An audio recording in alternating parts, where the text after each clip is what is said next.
Hello everyone, good morning to all of you and welcome to online study point. दोस्तों, आज है 20 जून और आज के इस वीडियो में हम 20 जून से रिलेटेड करंट अफेयर के सभी इंपॉर्टेंट क्वेश्चन को कवर करेंगे, इसलिए वीडियो को लास्ट तक देखिएगा। और यदि आप लोगों को इस वीडियो की पीडीएफ चाहिए तो आप हमारा टेलीग्राम चैनल भी ज्वाइन कर सकते हैं, जिसकी लिंक डिस्क्रिप्शन बॉक्स में दी हुई है। और यदि आप चैनल पर नए हैं तो चैनल को सब्सक्राइब कर लीजिए, साथ ही बेल आइकन दबाना बिल्कुल मत भूलिएगा, ताकि आप लोगों को हमारे किसी भी नए वीडियो की नोटिफिकेशन सबसे पहले मिल सके। तो आज की करंट अफेयर की क्लास को स्टार्ट करने से पहले मैं आप लोगों को एक ज़रूरी सूचना देना चाहती हूँ। देखिए, आप सभी जानते हैं कि इंडिया में सबसे पहले करंट अफेयर की क्लास ऑनलाइन स्टडी पॉइंट के द्वारा ही अपलोड की जाती है। टाइमिंग है 12 बजे, ये रात में 12 बजे ही अपलोड कर दी जाती है। तो यहाँ पर तो ये सवाल ही नहीं उठता कि चैनल किसी और चैनल को कॉपी करता है। हाँ, भले ये हो सकता है कि दूसरे चैनल हमारे कंटेंट को फॉलो करते हों, क्योंकि बाकी चैनल के जो करंट अफेयर है ये सुबह अपलोड होते हैं। ऑनलाइन स्टडी पॉइंट सबसे पहले आप लोगों को करंट अफेयर प्रोवाइड कराता है। और देखिए, ऑनलाइन स्टडी पॉइंट के द्वारा भले ही केवल 10 क्वेश्चन कराए जाते हैं करंट अफेयर के, लेकिन यकीन मानिए ये 10 मोस्ट इंपॉर्टेंट क्वेश्चन होते हैं, जो कि द हिंदू, जागरण, जोश और जो भी इंपॉर्टेंट न्यूज़पेपर होते हैं उनका कलेक्शन होता है। और देखिए, एक और सिंपल सी बात है, जो करंट अफेयर के क्वेश्चन है वो तो सभी के लिए सेम ही होते हैं। मान लीजिए मैंने आप लोगों को आज पढ़ाया है कि फिनलैंड में इंडिया के नेक्स्ट एम्बेसडर कौन बने हैं, तो ये क्वेश्चन तो सभी के लिए सेम है। अब वे ऑफ प्रेजेंटेशन अलग अलग चैनलों का अलग अलग हो सकता है कि ये किस तरह से इसे एक्सप्लेन करते हैं, तो ये होती है अलग अलग चैनलों की खासियत। तो एक दूसरे को कंपेयर करके कोई मतलब नहीं है, तो इस चीज़ का आप ध्यान रखेंगे। और मैं आप लोगों को एक ज़रूरी सूचना देना चाहती हूँ, इस संडे को शाम को 7 बजे जीके सामान्य ज्ञान का एक वीडियो आने वाला है, और इस वीडियो में जीके के मोस्ट इंपॉर्टेंट 500 क्वेश्चन एक ही वीडियो में कवर कराए जाएंगे। तो इस संडे को शाम को ये वीडियो देखना बिल्कुल मत भूलिएगा। तो चलिए स्टार्ट करते हैं हमारा आज का पहला क्वेश्चन। हाल ही में ऑटिस्टिक प्राइड डे ये कब मनाया गया है? तो ये भी हाल ही में मनाया गया है 18 जून को। और देखिए, ऑटिस्टिक ये एक तरह की बीमारी है जो कि बच्चों के पैदा होने के दौरान उनके दिमाग में होती है, और जैसे जैसे बच्चा बड़ा होते जाता है इस बीमारी का पता चलता है। और देखिए, इस बीमारी से जो भी व्यक्ति पीड़ित हैं उनके अधिकारों के सम्मान में ये दिवस मनाया जाता है, ऑटिस्टिक प्राइड डे। मैंने आप लोगों को कुछ समय पहले बताया था वर्ल्ड ऑटिज्म अवेयरनेस डे। और ये जो ऑटिज्म बीमारी होती है इसमें बच्चे का मानसिक विकास रुक जाता है। ऑटिज्म अवेयरनेस डे ये मनाया जाता है 2 अप्रैल को।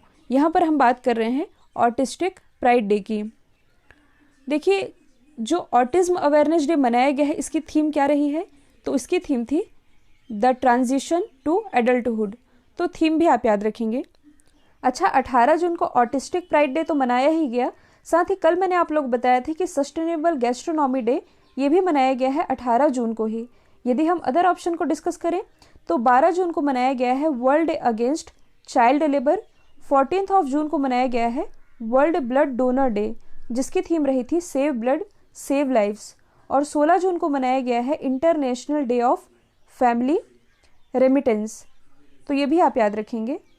नेक्स्ट है, हाल ही में किस राज्य सरकार ने 18 जून को मास्क डे के रूप में मनाया है? तो देखिए, ये मनाया गया है कर्नाटक गवर्नमेंट के द्वारा। तो कर्नाटक राज्य में कोविड-19 को फैलने से रोकने के लिए और कंट्रोल करने के लिए, यानी कि नियंत्रित करने के लिए मास्क, सैनिटाइजर और साबुन से हाथ धोने के बारे में लोगों को अवेयर करने के लिए 18 जून को मनाया गया है मास्क डे के रूप में। तो अब हम जान लेते हैं कर्नाटक के बारे में। आप मैप में देख सकते हैं कर्नाटक की लोकेशन, ये किन किन राज्यों के साथ बॉर्डर शेयर कर रहा है। कर्नाटक की यदि हम बात करें तो यहाँ की राजधानी क्या है? बेंगलोर। और बेंगलोर किस नदी के किनारे बसा हुआ है? तो ये बसा हुआ है वृषभावती नदी के किनारे। मुख्यमंत्री कौन है? तो ये हैं BS येदुरप्पा। गवर्नर है वजुभाई बाला। कर्नाटक उच्च न्यायालय के मुख्य न्यायाधीश ये हैं अभय श्रीनिवास ओका। लोकसभा सीटें आती हैं 28, जबकि राज्यसभा सीटें हैं कुल 12। कुछ इंपॉर्टेंट नेशनल पार्क यदि हम बात करें तो Bandipur national park, Bannerghatta national park, Nagarhole national park, Anshi और कुद्रेमुख नेशनल पार्क, ये सभी स्थित है कर्नाटक में ही। एक और चीज़ आप याद रख सकते हैं, कर्नाटक के बेंगलोर में ही स्थित है कैंप घोड़ा इंटरनेशनल एयरपोर्ट, जो कि दुनिया का दूसरा सबसे तेज़ी से बढ़ने वाला एयरपोर्ट है। इससे रिलेटेड एक करंट अफेयर का क्वेश्चन है। देखिए, जो कैंप घोड़ा इंटरनेशनल एयरपोर्ट है इसने अभी हाल ही में मध्य एशिया के सर्वश्रेष्ठ क्षेत्रीय एयरपोर्ट यानी कि सर्वश्रेष्ठ रीजनल एयरपोर्ट का अवार्ड अपने नाम किया है। और कुछ समय पहले ही जो इंडिया इनोवेशन इंडेक्स जारी किया गया था, इसे टॉप किया है कर्नाटक ने। देखिए, दो अलग अलग चीज़ें हैं। ग्लोबल इनोवेशन इंडेक्स, जिसमें इंडिया की रैंकिंग है 52, और इंडिया में ये रैंकिंग यानी कि इंडिया इनोवेशन इंडेक्स में टॉप पर है कर्नाटक। नेक्स्ट है, हाल ही में किस बैंक ने अफोर्डेबल हाउसिंग लोन योजना सरल की शुरुआत की है? तो देखिए, हाल ही में आईसीआईसीआई होम फाइनेंस कंपनी यानी कि option A home finance company ने एक किफ़ायती होम लोन स्कीम लॉन्च की है जिसका नाम है सरल। और इस स्कीम का लाभ विशेष रूप से महिलाएं और उसमें भी जो आर्थिक रूप से कमज़ोर वर्ग हैं यानी कि जिनका इकोनॉमिक बैकग्राउंड कमज़ोर है, वो इस योजना का लाभ उठा सकते हैं। और इस लोन की जो मैक्सिमम लिमिटेशन होगी, ये होगी 35 लाख रुपए, यानी कि 35 लाख रुपए का लोन लिया जा सकता है इस स्कीम के अंतर्गत। और इसी की शुरुआत की है आईसीआईसीआई बैंक ने। इसकी फुल फॉर्म बनती है industrial credit and investment corporation of India. इसकी स्थापना हुई थी 5 जनवरी 1994 में। हेडक्वार्टर स्थित है मुंबई, महाराष्ट्र में। अध्यक्ष हैं गिरीश चंद्र चतुर्वेदी और एमडी सीईओ ये हैं संदीप बख्शी। अच्छा, आईसीआईसीआई बैंक की टैगलाइन क्या है? तो ये है, हम है ना ख्याल आपका। और यदि आप करंट से रिलेट करेंगे तो कुछ दिन पहले मैंने आप लोग बताया था कि हाल ही में जो आईसीआईसीआई बैंक है, इसने सैलरी अकाउंट होल्डर्स के लिए इंस्टा फ्लेक्सी कैश सुविधा की भी शुरुआत की है, तो ये भी आप याद रखेंगे। यदि हम बाकी ऑप्शन को डिस्कस करें तो हाल ही में जो एचडीएफसी बैंक है, इसने कोविड-19 के खिलाफ लड़ाई में एक सॉन्ग लॉन्च किया है। सॉन्ग का नाम है #हम हार नहीं मानेंगे। स्टेट बैंक ऑफ इंडिया, तो ऑस्ट्रेलिया के विक्टोरिया में ब्रांच ओपन करने वाला ये भारत का पहला बैंक है। यदि हम बात करें कोटक महिंद्रा बैंक की, तो केवाईसी यानी कि नो योर कस्टमर, ये फैसिलिटी अवेलेबल कराने वाला ये भारत का पहला बैंक बना है। नेक्स्ट है, हाल ही में किस केंद्रीय मंत्री ने कोविड-19 के लिए भारत की पहली मोबाइल लैब लॉन्च की है? तो ये लॉन्च की है डॉक्टर हर्षवर्धन ने। और देखिए, ये जो लैब है, ये कोविड-19 और विदाउट कोविड-19 दोनों ही तरह के टेस्ट करने में सक्षम होगा। और ख़ास बात यह है इस टेस्ट लैब की कि इसमें जब टेस्ट किया जाएगा उसी दिन इसका परिणाम भी मिल सकेगा। और इसे ही लॉन्च किया है डॉक्टर हर्षवर्धन ने, जो कि प्रेजेंट टाइम में हमारे केंद्रीय स्वास्थ्य मंत्री हैं और इनकी कॉन्स्टिट्यूंसी है चांदनी चौक, दिल्ली। हाल ही में इनके द्वारा एक किताब लॉन्च की गई है। किताब का नाम है कोविड कथा। और यदि आप करंट से रिलेट करेंगे तो हाल ही में जो WHO है यानी कि वर्ल्ड हेल्थ ऑर्गेनाइजेशन, इसके कार्यकारी परिषद के अध्यक्ष के रूप में चुना गया है डॉक्टर हर्षवर्धन को ही। नेक्स्ट है, हाल ही में 75वीं संयुक्त राष्ट्र महासभा, या इसे आप कह सकते हैं यूनाइटेड नेशन जनरल असेंबली, इसके अध्यक्ष के रूप में किसे चुना गया है? तो देखिए, ये भी हाल ही में चुने गए हैं वोल्कन वोस्किर, जो कि हैं तुर्की के।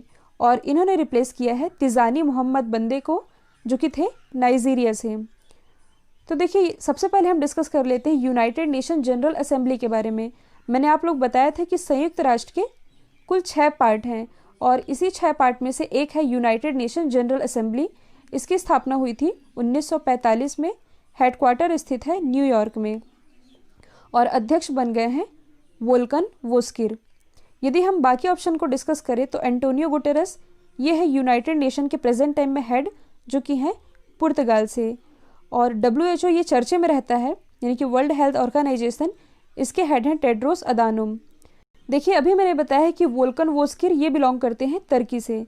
तो क्वेश्चन यदि थोड़ा डिफिकल्ट वे में पूछा जाएगा तो ऐसा पूछा जा सकता है कि हाल ही में UNGA के जो अध्यक्ष बने हैं वोल्कन वोस्किर, ये किस कंट्री से बिलोंग करते हैं? तुर्की से बिलोंग करते हैं। तो मैप में देख लेते हैं। आप मैप में देख सकते हैं तुर्की की लोकेशन। तुर्की की यदि हम बात करें तो कैपिटल क्या है? अंकारा। करेंसी है तुर्किश लीरा। प्रेसिडेंट है रजब तैयब इर्दोगान। देखिए, एक क्वेश्चन में आप कंफ्यूज हो सकते हैं कि ये किस महाद्वीप में स्थित है। तो देखिए, ऐसे केवल 2 ही देश हैं जिनकी सीमा एशिया में भी लगती है और यूरोप में भी, यानी कि ऐसे 2 देश जो कि एशिया महाद्वीप के अंतर्गत भी आते हैं और यूरोप महाद्वीप के अंतर्गत भी, रशिया और तुर्की। हम बात कर रहे हैं तुर्की की। तो देखिए, तुर्की का जो सबसे बड़ा शहर है इस्तांबुल। इस्तांबुल एकमात्र ऐसा शहर है जिसकी सीमा लगती है यूरोप से, बाकी पार्ट लगता है एशिया से। और तुर्की का जो एशिया वाला पार्ट है ये कहलाता है आनातोलिया, और इसका जो पार्ट यूरोप से लगता है वो कहलाता है थ्रेस। तो ये आप याद रखेंगे, जिसमें कि आप कंफ्यूज हो सकते हैं। इसे आप थोड़ा जूम करके यदि देखेंगे, देखिए जो एशिया वाला टर्की है और जो यूरोप वाला टर्की है, यानी कि जो पार्ट एशिया के अंतर्गत आता है और जो पार्ट यूरोप के अंतर्गत आता है, इन दोनों के ही बीच में एक स्ट्रेट है जिसका नाम है बॉस्पोरस स्ट्रेट। तो ये भी आप याद रखेंगे। नेक्स्ट है, हाल ही में किस फुटबॉल टीम ने लगातार 8वीं बार बुंडेसलीगा खिताब अपने नाम किया है? तो देखिए ये जीत लिया है बायर्न म्यूनिख ने, और इसने हराया है बोरुसिया डोर्टमंड को, और इसने 8वीं बार ये खिताब अपने नाम किया है, इसलिए ये आप याद रखेंगे। और यदि ओवरऑल देखा जाए तो ये इसका 30वां खिताब है। ये जो प्रतियोगिता है इसकी शुरुआत हुई थी 1963 से, और कुल 58 बार ये खेला गया है, और 58 बार में कुल 30 बार ये खिताब अपने नाम किया है बायर्न म्यूनिख ने। यदि हम बात करें बायर्न म्यूनिख की, तो ये जर्मन फुटबॉल क्लब है। अब यदि हम जर्मनी को डिस्कस करें तो कैपिटल है बर्लिन, करेंसी है यूरो। यहाँ की जो चांसलर है एंजेला मर्केल।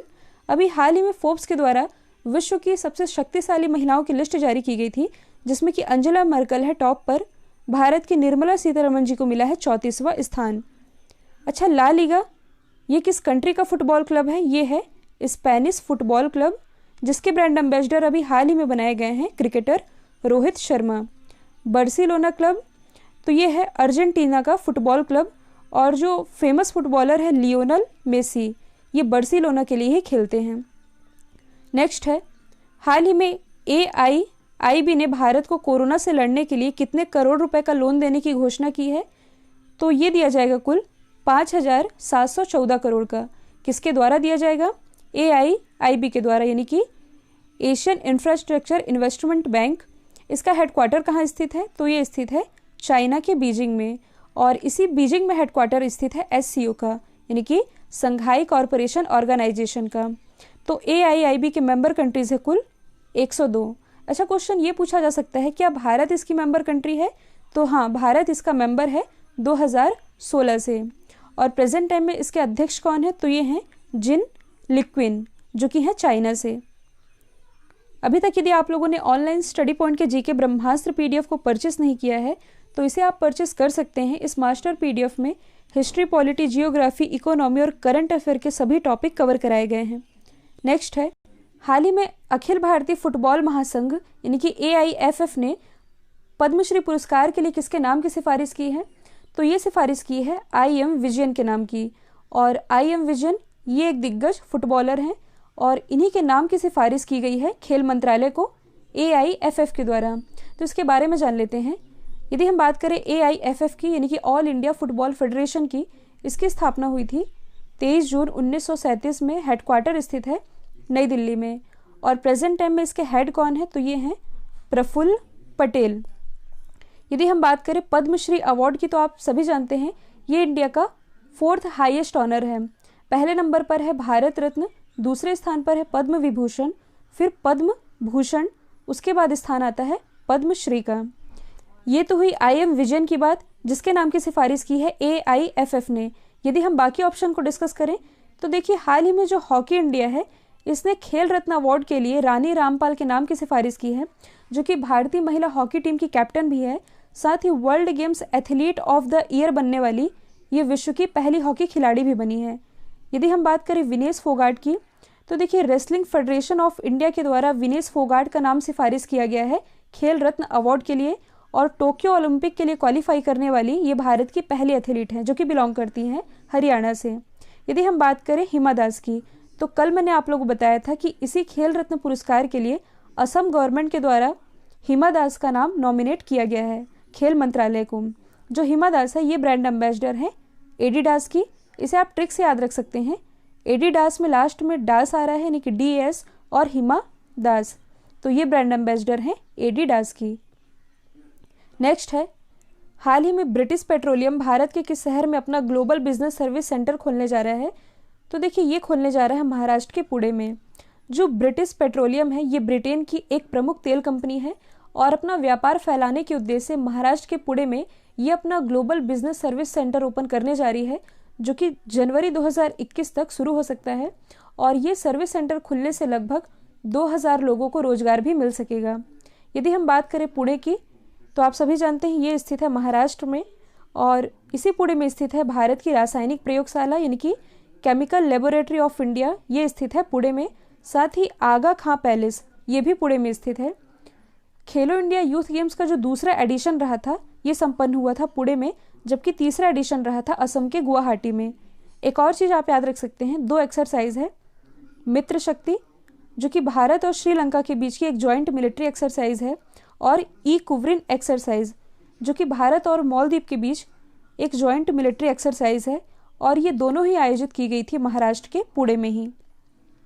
ये तेल कंपनी है ब्रिटेन की, तो आप मैप में देख सकते हैं ब्रिटेन की लोकेशन। ब्रिटेन की यदि हम बात करें तो कैपिटल है लंदन, और मैंने आप लोग बताया भी था ब्रिटेन और फ्रांस इन दोनों के ही बीच में स्थित है डोवर स्ट्रेट, तो ये भी आप याद रखेंगे। नेक्स्ट है, हाल ही में केंद्र सरकार ने रोजगार के अवसर बढ़ाने के लिए किस योजना की शुरुआत की है? तो इस योजना का नाम है गरीब कल्याण स्वरोजगार अभियान। तो देखिए, भारत में वैसे तो पहले से ही रोजगार की ज़रूरत थी, लेकिन अब लॉकडाउन के बाद सबसे ज़्यादा रोजगार की ज़रूरत पड़ गई है, और केंद्र सरकार ने हाल ही में बिहार के खगड़िया जिले के तेलिहार गांव से इस योजना की शुरुआत की है। ये एक बहुत बड़ी योजना है जो कि अपने अपने राज्यों में वापस आने वाले श्रमिकों को सशक्त बनाने के लिए और उन्हें रोजगार प्रदान करने के लिए शुरू की गई है। देखिए, ये जो अभियान है ये कुल 125 दिनों तक चलेगा, जो कि मिशन मोड के तहत काम करेगा, और इसके अंतर्गत 12 मंत्रालयों को शामिल किया गया है, जैसे कि कृषि मंत्रालय, ऊर्जा मंत्रालय, पेयजल स्वच्छता मंत्रालय। यानी कि इन मंत्रालय के अंतर्गत जो जो भी काम आएंगे वही काम उन प्रवासी श्रमिकों के लिए अवेलेबल कराया जाएगा, तो उन्हें रोजगार भी मिल सकेगा, और भारत के ग्रामीण क्षेत्रों का जो बुनियादी ढांचा है वो भी मजबूत बनेगा। और इसी की शुरुआत की है केंद्र सरकार ने। यदि हम बाकी ऑप्शन को डिस्कस करें तो हाल ही में प्रधानमंत्री स्वनिधि योजना की भी शुरुआत की गई थी, और यहाँ पर स्वनिधि योजना की फुल फॉर्म बनती है स्ट्रीट वेंडर आत्मनिर्भर निधि। सहकार मित्र योजना, इसकी शुरुआत की है केंद्रीय कृषि मंत्री नरेंद्र सिंह तोमर ने, जबकि बाल श्रमिक विद्या योजना इसकी शुरुआत की है यूपी गवर्नमेंट ने। कल मैंने आप लोगों से पूछा था फोर्ब्स के द्वारा जारी की गई लिस्ट में सबसे ज़्यादा कमाई करने वाले सेलेब्स में एकमात्र भारतीय, तो ये हैं अक्षय कुमार। अब आप लोगों के लिए आज का सवाल है, हाल ही में सीबीएसई के नए अध्यक्ष कौन बने हैं? तो इसका आंसर कमेंट बॉक्स में दीजिएगा, और यदि ये वीडियो अच्छा लगा है तो अपना फीडबैक भी ज़रूर दीजिएगा, और एटलीस्ट एक स्टडी रिलेटेड रूप में शेयर ज़रूर करिएगा। शेयर करना बिल्कुल मत भूलिएगा। आज के लिए इतना ही। Thank you so much.